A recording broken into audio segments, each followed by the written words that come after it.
U.S. forces have carried out strikes in southern Iran.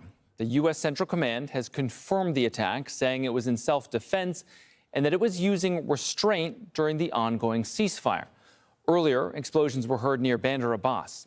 An Iranian source has told Al Jazeera that the IRGC had targeted a vessel at sea, followed by U.S. warplanes striking Iranian naval boats in the Gulf. Several IRGC Navy personnel were killed in that attack. A spokesperson for U.S. Central Command has told Al Jazeera, "We continue to defend our forces while exercising restraint during the ceasefire." The strikes targeted rocket platforms and Iranian boats that were attempting to lay mines. The strikes were carried out to protect U.S. forces from threats posed by Iranian forces. Now, earlier, Iran had warned that despite some progress, a deal on ending the war with the U.S. is, quote, not imminent. A top Iranian parliament official said the Strait of Hormuz will remain under Tehran's control after the war. Listen. One of the fundamental pillars of these victories by our great and remarkable nation is our geopolitics, the Strait of Hormuz. We will never take this into negotiations the way we did with the nuclear issue. What is currently envisaged is that if the American blockade is lifted, then transit through the Strait of Hormuz will take place, under arrangements determined by the Islamic Republic of Iran, and only for non-military and non-hostile traffic. I have seen claims about reopening the strait or returning to its previous situation and so on, but that is not what it means at all. This is the clear emphasis of our people and the determination of the authorities. And Trump also says there's no rush to reach an agreement. He says Tehran's enriched nuclear material will be removed to the U.S. or destroyed within Iran.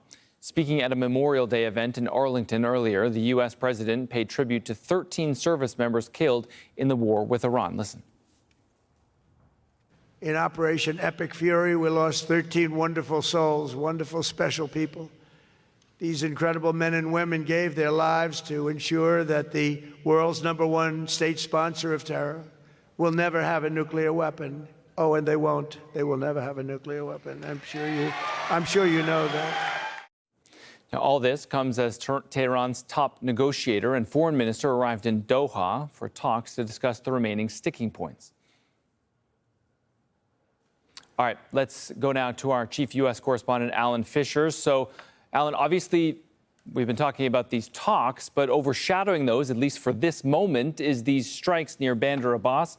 What else are the Americans saying about that situation? Well, CENTCOM, which coordinates all the US military operations in the region, in and around Iran, have put out the statement in the last couple of hours, saying that these incidents happened within the last 24 hours, essentially saying that this was to protect US forces. Now, they're not saying that US forces came under attack. What they're alleging is that the United States took action, particularly around missile sites and also boats that were possibly going to lay mines as a preventative measure to protect the troops in that region. Now, we know they've done this sort of thing before. Very early on in the ceasefire, this sort of thing happened. At that stage, the United States said it hadn't graduated to a breach of the ceasefire because there were no casualties. And yet again, in this incident, the United States says that no US service personnel were injured or were killed. So that would seem to suggest that, again, this won't reach the level of a breach of ceasefire, but it was action the United States said was to defend their forces while using restraint, particularly around Bandar Abbas. So it's not going to derail the talks underway at the moment involving several countries. But clearly it is a concerning moment for both countries, and a reminder that the US military force still hasn't gone away. So, Alan, we had been, over the last couple of days, on high alert for some word of a possible deal being reached. Now it seems like both sides are kind of telling us to manage our expectations a little bit. Are there any indications at this stage that a deal could, in fact, be announced soon?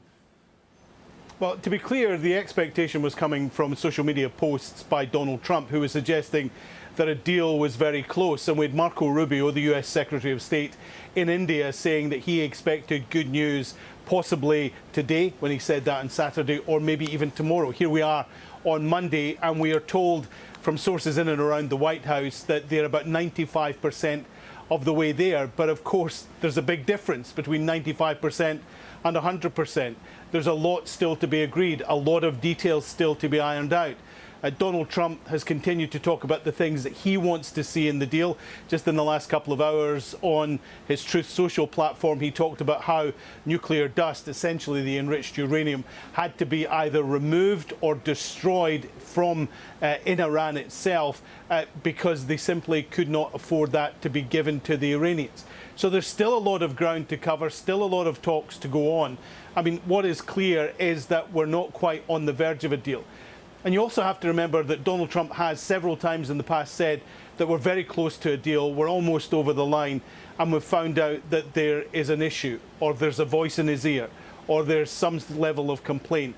And certainly the drafts of the deal that were circulating around at the weekend came in for a lot of criticism from people who would normally be naturally aligned with Donald Trump and the MAGA movement. So 95% we're told, but that 5% is still proving to be very elusive. The wait continues. Al Jazeera's chief U.S. correspondent Alan Fisher for us at the White House. Alan, thank you. All right, Adam Clements is a former diplomat and Pentagon official, and he joins us now from Washington. Thank you so much for being here, sir. This incident, these strikes near Bandar Abbas in Iran, is this likely to have any impact on the negotiations that are happening right now? Thank you. I certainly don't think that they are inconsequential, but I do think at this point we should take a pause to try to understand what are the tactical operational aspects of what's still going on in and around the Straits of Hormuz, that the U.S. is still conducting its blockade, that it seems like Iran is still trying to posture itself, conducting some operations, and then separate that from the strategic level of some of the diplomatic engagements that are ongoing. I don't think that necessarily just because this incident has occurred that means that the negotiations, the formal diplomatic negotiations would fall apart. I think it does seem reasonable to think that the U.S. forces in lines with what we call in the military, some type of engagement, of rules of engagement, that they would defend themselves. No doubt that both sides, especially the U.S., is conducting a lot of intelligence collection and understanding the force posture of Iranian maritime assets, air assets, be it drones or missile and rocket capabilities, and watching that very closely. And that seems to be what the U.S. acted on. And I think it'd be very important in the coming hours to see if President Trump says anything specific about what's happened. If CENTCOM, United States Central Command, who's in charge of the Middle East from a U.S. military perspective, if it says something else, and then to watch some of the public or maybe private statements that come out in the press of these negotiations that are about to occur, hopefully in Qatar. Adam, if you take the U.S. statement at face value, the U.S. says that the Iranians were laying mines in the Gulf or around the Strait of Hormuz. The U.S. reacted accordingly. So in your opinion, which side was playing with fire here? Of course, you can call me biased of being in the U.S. military for 20 plus years. I think any time that any country is laying mines in a waterway, a national or a international waterway, that would seem to solicit some type of response, a lethal response. And in this case, I think that should not come as a surprise to the Iranians that the U.S. would act this way. Of course, we don't know all the intelligence that the U.S. is watching. We don't know what Iran is watching as well, if this is a test of what the U.S. would do. And of course, as well, the U.S. is still blockading a country in a waterway, and that's typically also an act of war or act of open hostilities.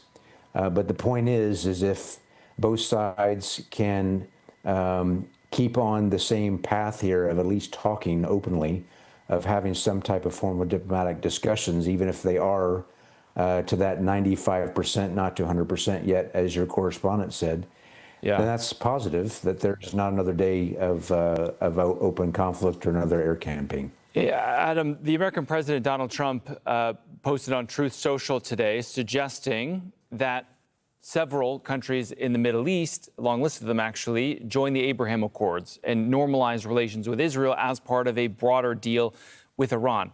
Why do you think that he's trying to introduce a new element into this deal? Has he overcomplicated things, or is this really a possibility? I don't know. I was also wondering about this as well before we came on air.